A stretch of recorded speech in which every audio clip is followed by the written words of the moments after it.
ব্রহ্মপুত্র নদীর ওপর চীনের প্রস্তাবিত বিশ্বের বৃহত্তম বাঁধ নির্মাণ প্রকল্প নিয়ে উদ্বেগের সুরে প্রতিক্রিয়া জানিয়েছে ভারত। সম্প্রতি তিব্বতের ইয়ারলুং জংবো নদীতে এই বিশাল প্রকল্পের ঘোষণা দেয় বেইজিং। আর এরপর থেকেই ভারতের মাথায় এখন চিন্তার ভাঁজ।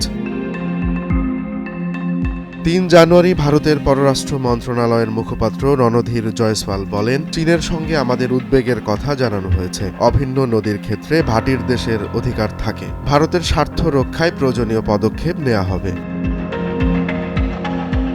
ভারতের পররাষ্ট্র মন্ত্রণালয় আরও জানায়, ভাটির দেশ হিসেবে চীনের সঙ্গে আলোচনা জরুরি। পরিস্থিতির ওপর নজর রাখা হচ্ছে এবং প্রয়োজনীয় ব্যবস্থা নেওয়া হবে। ভারত এই প্রকল্পের সম্ভাব্য পরিবেশগত এবং কূটনৈতিক প্রভাব সম্পর্কে সচেতন আছে। চীনের এই প্রকল্পে $137 বিলিয়ন ব্যয় হবে এবং এটি হিমালয়ের একটি গভীর গিরিখাদে নির্মিত হবে। এই বাঁধটি ব্রহ্মপুত্র নদের সেই স্থানে তৈরি করা হবে যেখানে নদী বিশাল বাঁক নিয়ে ভারতের অরুণাচল প্রদেশে প্রবেশ করে এবং পরবর্তীতে বাংলাদেশে প্রবাহিত হয়। এই বাঁধের কারণে নদীর প্রবাহ পরিবর্তন হতে পারে, যা ভাটির দেশগুলোতে পানি সরবরাহে প্রভাব ফেলবে। এই বাঁধ 3 গর্জেস বাঁধের চেয়েও বড় হবে। চীনের পরিকল্পনা অনুযায়ী এটি হবে পৃথিবীর বৃহত্তম জলবিদ্যুৎ প্রকল্প। প্রকল্পটি যদি সফল হয় তবে এটি চীনের জন্য বিশাল বিদ্যুৎ সুবিধা আনবে, যা তাদের অর্থনৈতিক ও কৌশলগত শক্তি বাড়াবে।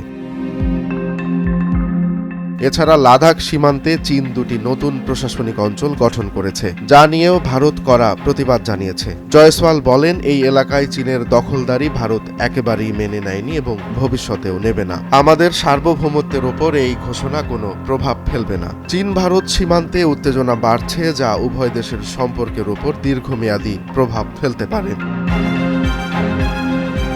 ব্রহ্মপুত্র নদীর ওপর চীনের এই বাঁধ নির্মাণ প্রকল্প শুধুমাত্র পরিবেশগত প্রভাব নয়, বরং ভাটির দেশগুলোর জন্য কূটনৈতিক ও সামরিক চ্যালেঞ্জ হিসেবে দেখা হচ্ছে। ভারতের উদ্বেগ বাড়ছে, বিশেষ করে যখন প্রকল্পটি সরাসরি অরুণাচল প্রদেশের সীমান্তের ঠিক ওপারেই অবস্থান করছে।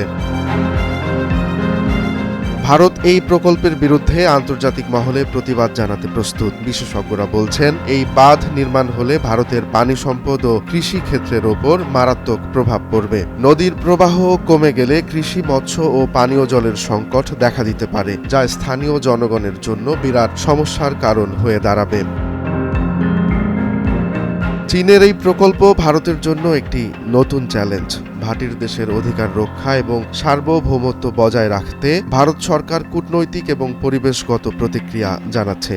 এই পরিস্থিতি কোন দিকে মোড় নেয় তা নিয়ে পুরো জাতি এখন তীক্ষ্ণ নজর রাখছে। আন্তর্জাতিক মহলেও এই প্রকল্প নিয়ে উদ্বেগ বাড়ছে, যা আঞ্চলিক স্থিতিশীলতাকে প্রভাবিত করতে পারে। রোমান্স তালুকদার, নয়া দিগন্ত।